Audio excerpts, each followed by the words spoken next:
Logic Pro has over 50 stock plugins to choose from. I know because I just counted. That's a lot of plugins to wrap your head around, especially if you're a beginner. So that's why in this video, I'm gonna break down each and every single plugin in Logic and describe when I use it, why I use it, and how to use it. Mattie from the future here saying, yes, we will get through every single plugin in Logic, but we're gonna do it in parts. This is part one, and we'll be covering amps and pedals, distortion, and delays. If you want to see part two, I'll be releasing it in the next week, so hit subscribe so you don't miss out. If I have released it already, then click up here and you can find it. But let's get into it. To find the effects, you can either click I on your keyboard to unlock the track that you have selected and its effects, or you can click X on your keyboard to unlock the mixer window, which has every single track of your mix. If we click into audio effects, we'll go into Logic, and then we have these. I have customized these folders to my liking, so some of these plugins you probably won't have, but if you want to go back to the default Logic folders that it comes with, you can always go down to Logic here. Starting off with amps and pedals, we'll go into Amp Designer. We'll click on stereo. Amp Designer is exactly as it sounds. This is an amp emulation software or plugin that you can throw on your guitar tracks specifically to make them sound like they were recorded with an actual amp. It's much more common nowadays to just record your guitar directly into your audio interface and then adjust the parameters later using a plugin like this one. In almost every plugin in Logic, if you go up to the default preset, you can find a bunch of different presets that you can add to your sound that have some good sounding results right out of the box. In this case, I'm looking for a clean sound, so maybe I'll just choose Creamsicle Clean. Let's hear what this sounds like in solo. Pretty low in the mix. I'll turn this up. You can alt click on your volume tracks to bring them up to 0. That's a cool little trick. I do that all the time. I kind of like that sound. That works for me. If I want to change any part of this, I can go to the amp. I can change a different type of amp. I can change the cabinet. I can change the type of microphone. These are all emulations of modern and the most popular microphones around. You can even change the positioning of this as you will to get more or less bass frequency response depending on where the microphone is, and so on and so forth. You can customize the EQ like you normally would. It's just like having a real amp, but you're just doing it in through a plug-in simulation. I'm going to go back to Creamsicle Clean. I'll duplicate this setting for my other guitar part because I actually double tracked it, and I will pan them hard left, hard right. To duplicate this plugin on my next guitar track, I'll pull up my mixer by clicking X. I'll hold down Option, and I'll click and drag over here. Now they both have the same settings. Moving on to the next plugin. For the next plugin we'll talk about, we're going to talk about the Bass Amp Designer, which is very similar to the Guitar Amp Designer, however, made for bass, as you might imagine. It's got a couple of different amp models that we can flip through, not nearly as much as the guitars, but really for bass, you'll want to keep it pretty simple.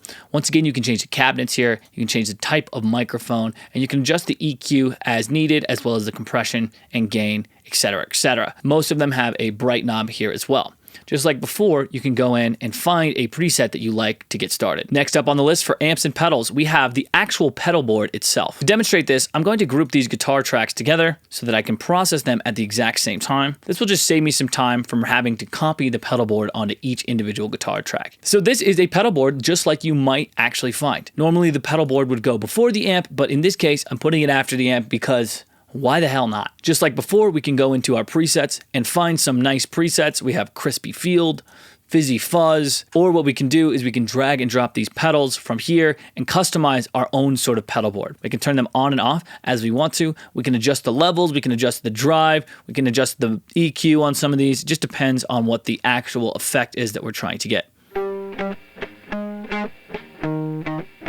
You can hear some of that drive coming in. We can also sort these pedals over here by the type of pedals that they are. We have delays, filters, modulations, pitch, etc. Let's try a pitch, and just so I can show you what it sounds like. This is an octave pedal.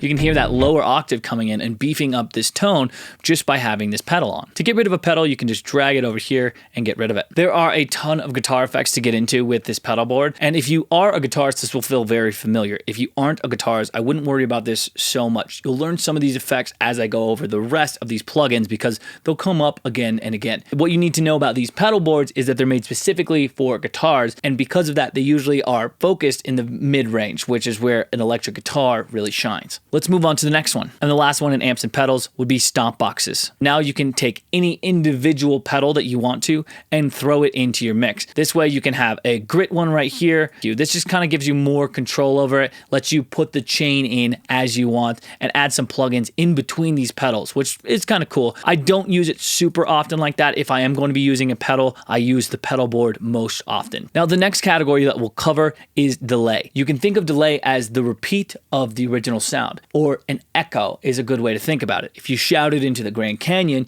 you'd probably hear your voice trailing off, echo, echo, echo. And that's exactly what a delay does. It repeats the signal. We'll start off with Delay Designer. Delay Designer might be the most complicated delay that is in Logic, but because we're going in order, we'll tackle it first. Once again, we can choose presets over here that will allow us to get a good sounding result right off the box. And this is what I'd recommend starting with any of these plugins, but especially with Delay Designer.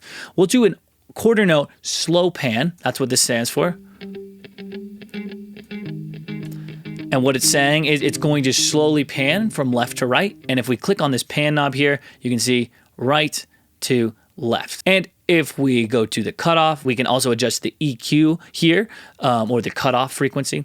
We can do the resonance. We can do the we can transpose it and change the pitch of it. We can also change the volume level here. The volume level is probably the most important. Normally for echoes or for delays, you want the volume to get quieter and quieter. And this is what's happening here. Take a listen to if we really boost these two.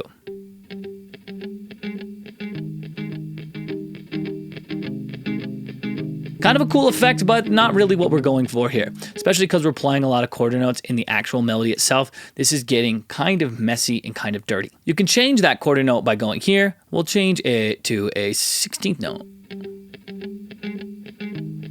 You can hear that delay coming in a lot faster. The biggest knobs that you'll need to know for the Delay Designer are the dry knob and the wet knob. Because this is directly on my bus track, I'm going to put my dry knob at 100% and my wet knob at 0, and then I'll mix it up into taste.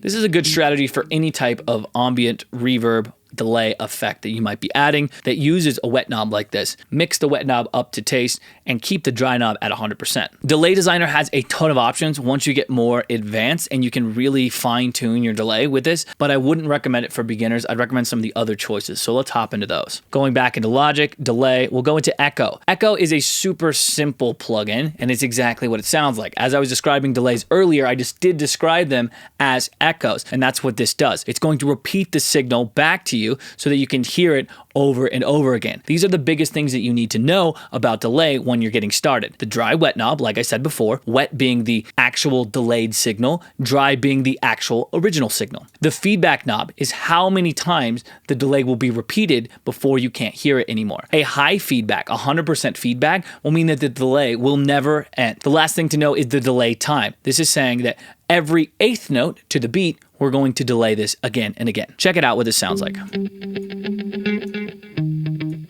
Turn the feedback down so it's not endless. Now this color knob here can give you a different sounding effect. The higher this one is, the more high range or kind of the EQ will look more like, and then the low color will look more like this, where you can only hear those low frequencies. But that's what's happening with this color knob. You're just getting a different frequency that's highlighted.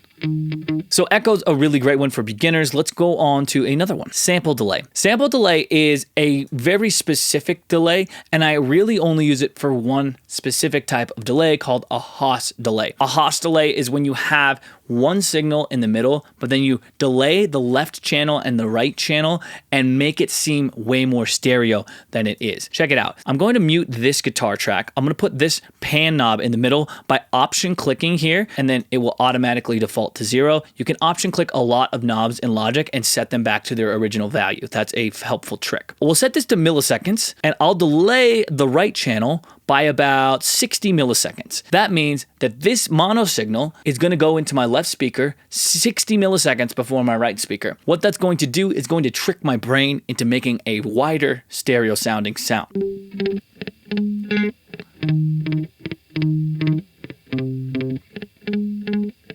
That's what I use the sample delay for and pretty much exclusively use it for. Be careful using this. You may run into phase problems with the actual sound itself. Moving on to the next part. Next up on the list, we have stereo delay. This is my most used delay in Logic, and it's my favorite one. This is a delay that's actually two separate delays, one for the right channel and one for the left channel, which is really great for adding some stereo space and width. The default settings are something I use quite frequently. As you can see, the delay time is one is an eighth note and one is a quarter note, which means that you'll have a difference in what's coming out of the left and right speakers, which will create that stereo width that you're after. I'll leave this one mono track here so you can hear what it does to just one mono track.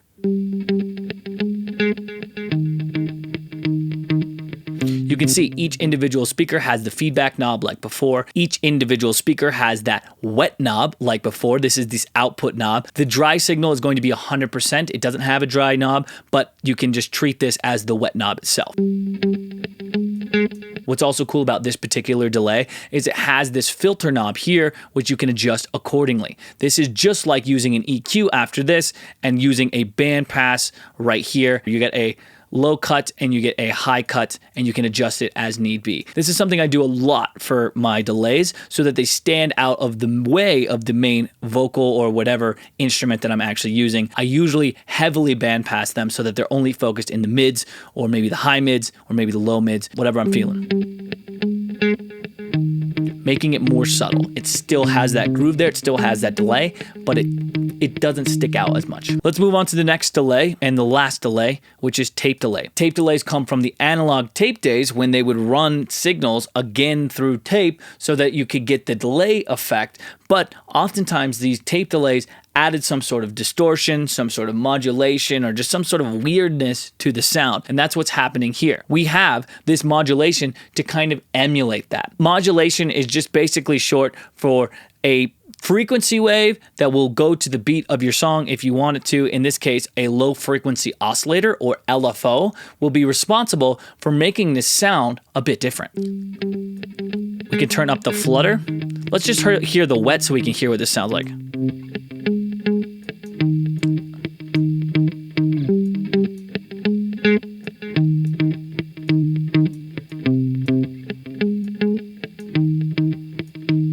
You can hear that modulation here. There's a flutter happening on the notes here. I often don't use this flutter at all. I prefer some third-party plugins that have some better tape emulation effects, in my opinion, that are easier to use than this and a bit more prominent than this particular one. But when I do use tape delay, I'll turn off all of these. I'll use this character knob to kind of get some cool effects. Check it out. If I use the spread, I can spread out the stereo spectrum. I can also just add some frequency spectrum here. I can use diffuse or clean to get a different sound as well.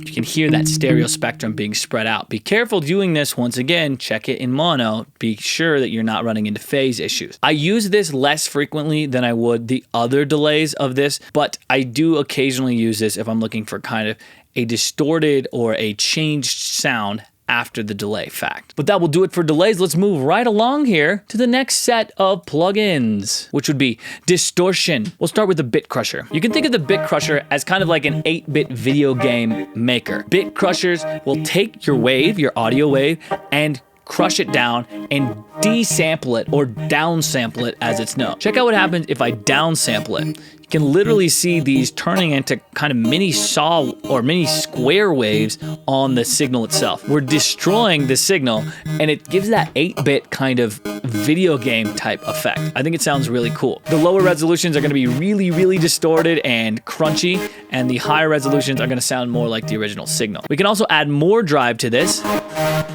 by clipping it like that. But the real main knobs here you're going to use are the downsampling knob, the resolution knob, and then you can even adjust the mix to taste here. There are different ways of bit crushing. One of them is clipping, where they just cut off the tops of this. Wrapping will take these and bring them back down. And folding will do kind of the opposite. It will go the reverse direction of wrap. It will take whatever's at the top there and just fold it down. So you have some different options for modes and different types of distortion sounds that you can deal with. I really recommend the Bitcrusher for that kind of video game type, meme almost sound. And it's got a specific sound to my ears. I often default to other distortion types in Logic because of that reason. Let's explore those other distortion types. We'll go to Logic, distortion. And this is a new type of distortion in Logic called Chromaglow. Chromaglow supposedly uses AI, but I don't know what the hell's going on behind the scenes here, but that's what Logic says, to emulate some analog type effects. Check it out. In this case, we can change the model up here by using RetroTube, Monotube, etc., etc. This gives kind of the different styles. We also have a colorful or clean knob depending on what we want to do. We can also bypass the low end of this by clicking here and changing this particular frequency depending on what we want to actually distort. Once again, we can go up here and we have tons and tons of presets that we can use for this. In this case, we have a kind of a key sound. Let's go here. Let's just see what crunchy distort sounds like.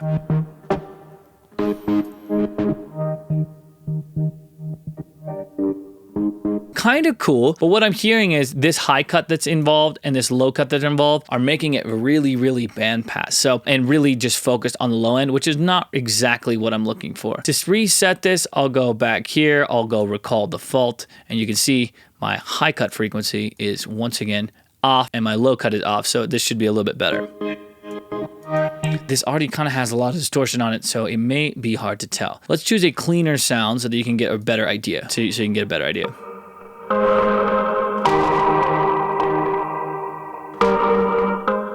Super cool stuff. I really like the Chromaglow, but there are some other options that you can use. This one's fairly new, and if you haven't updated to Logic 11, then you won't even have it on your system. Let's go into distortion though, and go into one that you will have, clip distortion. Clip distortion is a great way of getting some really pleasant sounding distortion. Anytime you're talking about clip distortion, you're clipping the sound. And clipping the sound can actually be really well visualized by that other distortion plugin that we were looking at, the Bitcrusher. Anytime that you're crossing the threshold up here, you're just going to cut the tops of the sound waves off, and that results in a clipped type sound. The clip distortion is specifically designed for clip distortion itself. Right here we have a low pass filter. We'll turn that all the way up so we can hear it. For this particular plugin, the more you up the drive, the higher that clip's gonna be. We also have this right here, which is kind of the tone of this particular clip sound. It's just like having an EQ, but it's just kind of hard to see. This is a little bit too much at 32 decibels. I might use this with a low mix knob. This is like having a dry wet knob on your distortion. A lot of plugins have this, and I might turn it down and maybe turn the gain up a little bit, or the drive up. Let's move on to another type of distortion. Distortion 1. You have a low pass here that you can put up. I usually will put it all the way up and then adjust it down. I don't like that it comes at like 2000 already, but that's okay. And just like before, we're gonna kind of cut those signals off to add some more harmonics to the mix. But we'll go on to Distortion 2, which I find myself using a lot more. In Distortion 2, you'll see the pre-gain, drive, and tone, which are just super simple ways of dealing with this. You also have some more options if you click this arrow down here. The main way you're gonna change the sound of Distortion 2 is by changing this part right here. Class AV1 soft, and I'll turn the pre-gain up so we get some actual distortion, to Class AV hard, to nasty. Just like before, kind of with that echo, we have the tone knob, and the higher tone, it's gonna be focused more on the high end. Lower is gonna be focused more on that low mid range area. You can also adjust the mix knob here, and once again, there's some nice presets. Go experiment with this. This is one of my favorite sounding distortions in Logic. Save the new Chromaglow. I really like the way that that sounds, but I like this because it's super simple. There's not a lot of knobs. I don't have to worry so much about everything, and if you are a beginner, I'd recommend getting started with the Distortion 2 plugin more so than any of the other plugins. Let's go into another distortion plugin though. Moving right along here, we got Overdrive, and this actually might be my favorite distortion plugin and the one that I use the most. The Overdrive plugin is a great plugin, and it's just going to really subtly enhance things. Once again, I'll take the tone all the way up and then drag it down afterwards, but all you have to do is just up your drive and you'll get a harmonic boost. You'll get some distortion.